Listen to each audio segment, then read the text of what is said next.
This week on To the Contrary. First, female millennial politicians and voters and their impact on the 2016 elections. Then, should women register for the draft? Behind the headlines. On Super Bowl weekend, we ask, can a feminist be a football fanatic?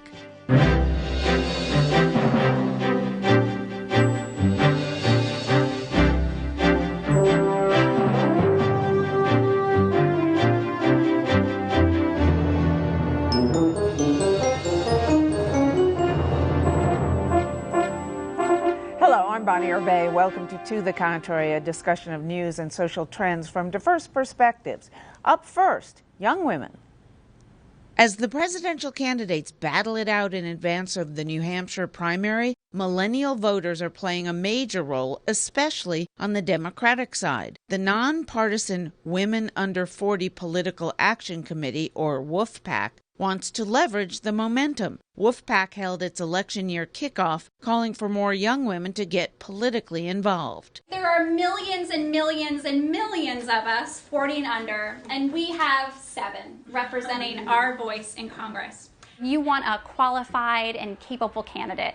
I see it as an extra value that we can ensure that we have this representative democracy with more female candidates at the forefront. Part of WUFPAC's mission is to get more young women into Congress so we can ensure that there are even more women who can make up the presidential tickets long term. Representatives Grace Meng, Tulsi Gabbard, and Kirsten Sinema are all 40 or under. They're advocates for young women, telling them if they want to have their issues addressed, they have to be part of the process as a voter, organizer, or candidate.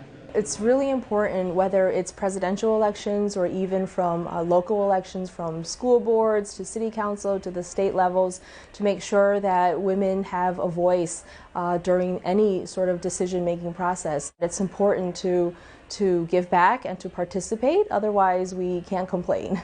Part of the reason it's important for young women to vote is so that their voice is heard as we move forward in this debate about what will college look like? What will your debt look like? When do you get to buy a house and start a family? And if young people aren't engaged in that discussion, folks without student debt are going to be making that decision for them. It's very important, especially at this juncture, where you have very different views on issues, everything from immigration to national security, to healthcare, to education, to Wall Street, to our economy, that people listen and ask very direct questions of our candidates on both tickets, so that you know exactly who you're voting for. So, Erin Matson, how will it change this country and the politics of this country if more young women run for office and vote? Well, we urgently need equal representation of women in all levels of public life, and so this is about the integrity of our democracy. It starts with young women. I hope that it just means we get more done in this country. I'm all about it. I think that the only way we can change the system and stop having men keep writing legislation and laws for women and girls is by getting more women in there. I agree with everybody else. I think that we do need more women. I don't think that we should somehow create some quota system, but I do think more women is always necessary. Well, but I'm surprised you agree, because, I mean, more young women generally means more Democratic women. And they tend to think on the whole way more liberally than older women. Possibly. We do have the youngest woman in Congress right now is Elise Stefanik, and she's a Republican. She wasn't included in that report. I kind of wonder why. She wasn't at the event, that's why. I was going to ask about that. We would have loved to have interviewed her if she were there. But we know how this usually goes whenever they say that we need more women, and then they say they want more Democrat women, because Republican women get treated completely differently, and they get treated poorly and said that they're basically tokens and that they're brainwashed by men, and that, you know, their views on what is best for women is just wrong and they're anti-women. So it's very difficult to get diverse opinions as well as more women. I'm just going to disagree with that. WUFPAC, the organization that was just spotlighted, was actually started by a woman who was a Democrat, and there's no litmus test. They're entering in and encouraging women of all political parties. By a Democrat? She worked for it. Well, that's a good question. She at least worked for Hillary Clinton at one point, so I think it's important to know. Yeah, that's a safe assumption to make. I'm hearing on the other side of the table. And I think that, you know, honestly, as someone who very strongly identifies as a progressive and a feminist, you know, looking right here at this table, every single person at this table should be running for public office. And I believe that in my heart and soul. And I think you see often liberal and progressive women wanting women of all stripes to take more power. We have problems in both parties. We have problems in both sides of the political aisle, but we need equality on both sides. You know, obviously women have been saying this for a long, long time, and progressive women have been, who, you know, there are more progressive women, there are more white married women voters, but there are more young, white and diverse progressive women than there are conservative women. So, on the other hand, did you want Joni Ernst to run for the Senate in Iowa? Well, that's a great question. So Joni Ernst is, you know... Joni Ernst, I'm sorry. Yes, I believe it's Joni. It doesn't matter. The point is that, you know, her policies are absolutely heinous toward women. And no, I'm not advocating... I am not advocating for just put a woman in office and that's going to solve everything. But that said, even though I strongly object to what the right is doing, I do think they should have equal representation of women. So I would have liked to have seen her defeated by a progressive woman.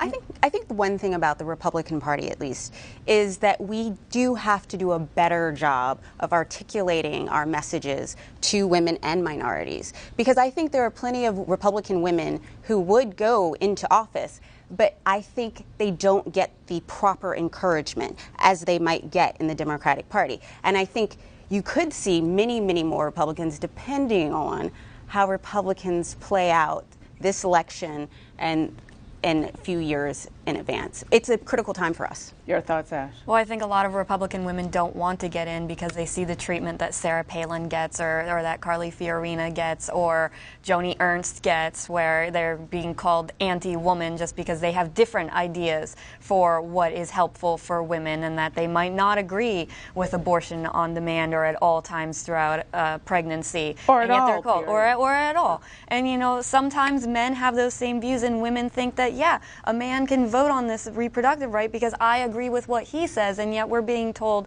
you know, men can never have a say on this, and it's getting to the point where it's so divisive that I could see why women wouldn't want to get into politics, especially conservative women. I wouldn't want to underestimate Republican women, though. I wouldn't want to say, oh, maybe they're scared or they're intimidated, but their voice definitely... I don't think all the Republican women like the way that their party is going, the direction that it's going either. I mean, but I do have a big problem with...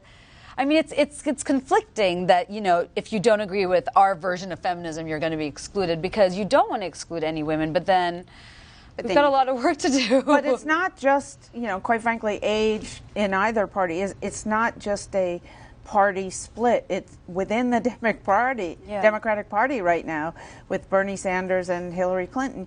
You have a huge split between the way younger women and older women are supporting those two candidates. Of course, more of the older ones going to Hillary Clinton and more of the younger going to Bernie Sanders. In fact, there was a NBC Wall Street Journal poll out this week that showed in New Hampshire, he has 50% of women's votes and she has 46%. Yeah.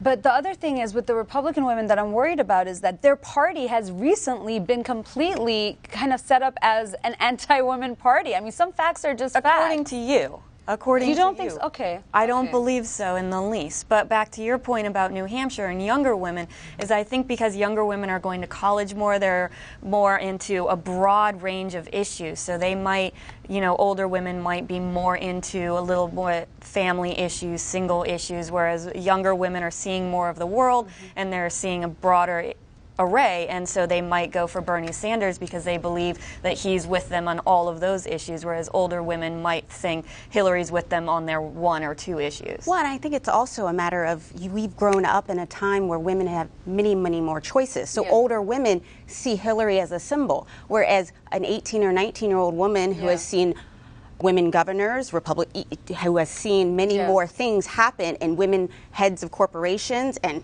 Yahoo, and they're just, it doesn't mean as much to them. So they are more attracted to the idea. But I just wonder how much of that split has to do with knowledge, which of course you gain and experience as you age.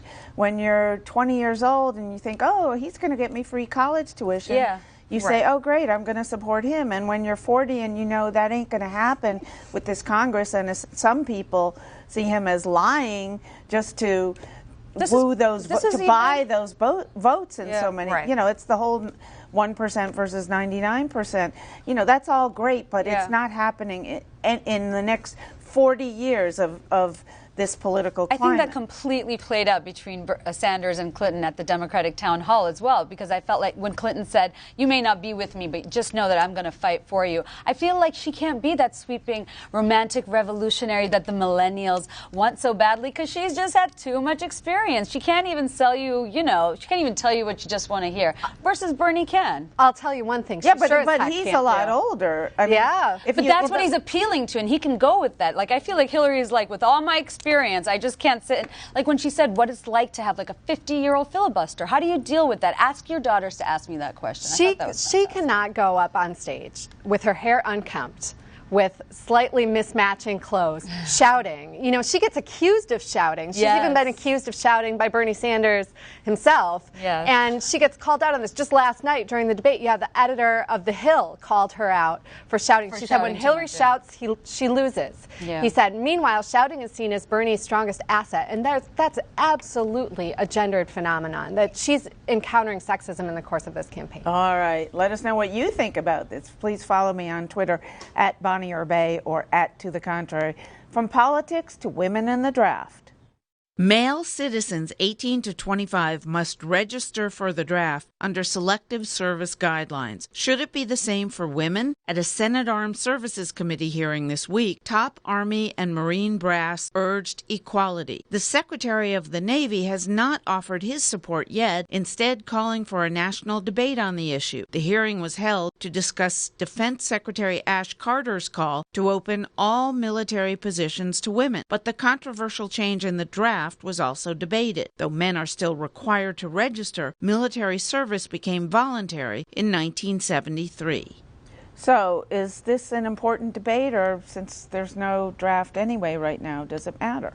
Well, I don't think it really matters since there's no draft, but if we're going to talk about equality and we've made this great change that women can do any job as a man, then yeah, they should be required to, you know, sign up for the draft.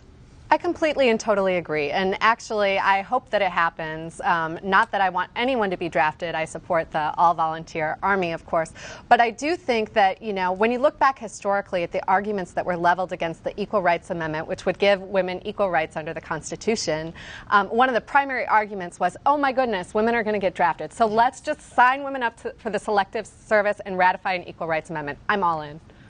I can't say that I am.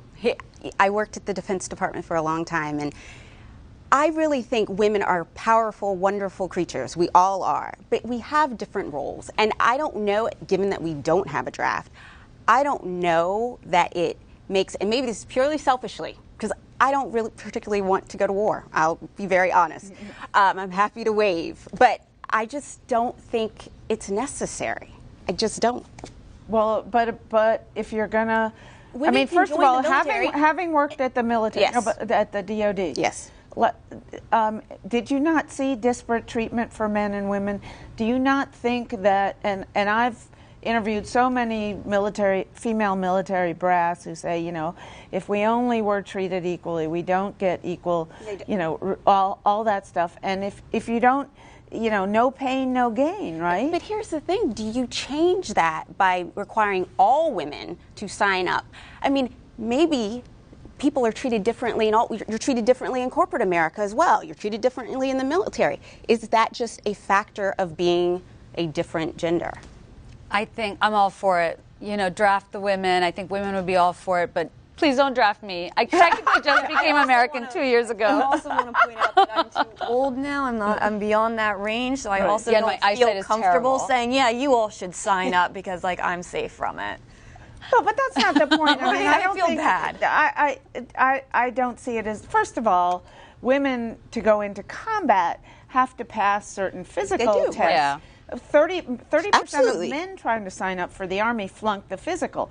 So now obviously it would be a greater percentage, and it would be a much greater percentage of men who would still go into combat roles. Well, here's the thing. It is very hard for anyone to go into the military. Just to teach a man, woman, to make someone pull a trigger, to make someone go into the fire, regardless, that is a hard thing for any human being to do, including men. However, women can volunteer. I am happy with the volunteer service. I am happy not to have a draft. And yeah, I'm okay. So conversely, would you be okay with just abolishing the draft completely? Well, we have I think there's something to be said for knowing where, men of a certain age are, not knowing what might happen. So I'm okay with the selective service, but if you wanted to abolish it, that's fine. This is about equality under the law, and I'm thinking about how the military often becomes the place where we start to really think about these things. For example, Don't Ask, Don't Tell impacted really a specific segment of the LGBT population. Well, because how many other industries have 1.2 million employees, or, well, I'm sorry, 1.5 million people in the services? Yeah, but it was a watershed moment for LGBT rights, for gay and lesbian people, for transgender people when Don't Ask, Don't Tell was ended, and I think this could be another watershed moment for women if we stop discriminating against women under the law by separating them in this case. I think it's also very important to keep let me just get back to the physical test. Doesn't the I mean, it's one thing to be a woman in an office at the Pentagon or at a base somewhere in an office flying job. Drones. Doesn't the fact that the physical limitations of women compared to men, which are real and do exist, will keep so many women out of combat positions where the danger lies, where most of the danger lies, not all of it, but because there are, women in jobs on bases in Afghanistan who could be bombed any minute. But most of the danger still lies in the combat positions. That won't separate out enough women for you? Well, here's the thing. The combat area has changed because women were killed in Iraq and Afghanistan who weren't in combat positions. And so, again, and as technology changes the military, warfare, you won't need physical brute power as much as you needed in Vietnam or World War II, or carrying your buddy, because you're flying drones from Vegas, and you're flying planes, and it's technology. So again, I think it goes back to whether or not we really want all the time for the military to be a sort of social experiment, or is the military about actually creating the best defense and making the decisions necessary to get the best people in the roles that we need to defend our country. All right, behind the headlines. Football and feminism. Women make up close to half of pro football fans, and their ranks are growing. It's true for the NFL and college football. But amid domestic abuse scandals and other controversies, how can women's rights advocates reconcile being fans of the sport?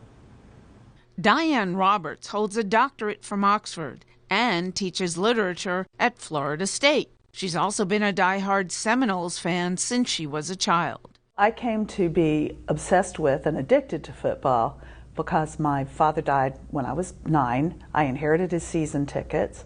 My mother needed a date for the game, so she took me. Football was a great spectacle. I didn't understand the game, but there were animals and there were bands and there were cheerleaders and noise and violence, and kids love violence. And when I learned the game, I just really liked it. I found it fascinating. And for years it didn't dawn on me there was the least bit of a thing that was strange about football. But as Roberts furthered her education, she came to see problems in the sport she loved. As a feminist, it dawns on me that a sport which celebrates the most extreme sort of gender representations, for one thing, and gender roles, is kind of dubious. I mean, if you just look at a football game, the men, they are very large. They are exaggeratedly male with those huge shoulder pads and, and the tight pants and the helmets. I mean, they kind of look like gladiators or something. The women are on the sidelines cheering them on.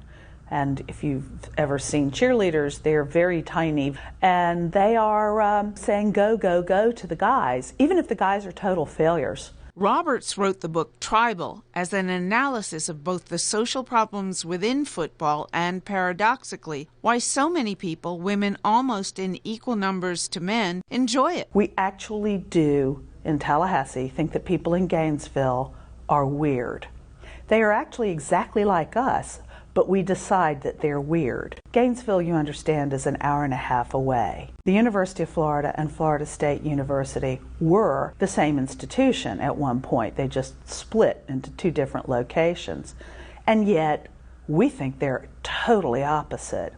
This is a kind of human madness where we want to separate ourselves into tribes. This tribal mentality can lead to fans excusing all sorts of crimes by their star players, all the way up to domestic violence and rape. We do put up with all kinds of bad behavior.